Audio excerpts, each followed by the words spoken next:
let's take a look at some of the tools that will save you time and manual effort in SolidWorks simulation.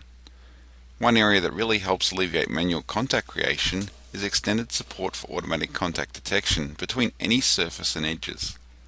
In this model, we have lofted surface and the edge contact of the cross braces is automatically detected.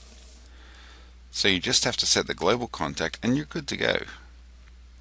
There are plenty of situations where after meshing a part, you find you want to change the mesh on a couple of the bodies, but don't need to remesh the entire model. Now you have the flexibility to remesh individual parts as needed in SolidWorks simulation. Just right-click on the body and specify a new mesh settings. A mesh constraint is created on the fly and the mesh updated.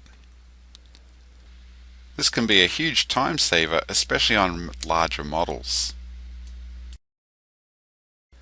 Visualization of 3D results has also been extended to support shells, where we can view results on the rendered thickness, avoiding the hassle of looking at just the top or bottom surfaces in turn.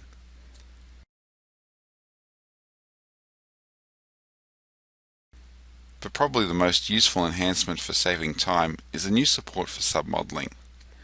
From a full study, you can designate any number of subcomponents to be used for a locally refined simulation.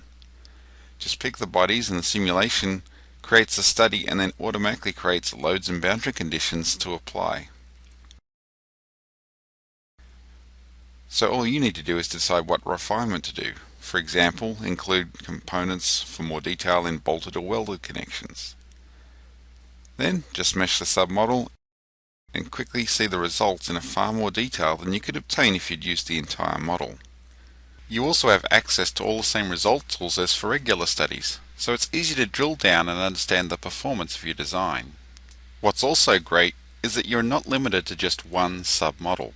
You can have as many as needed to look at different regions or different detailed geometry in each one, as it takes advantage of the SolidWorks configurations.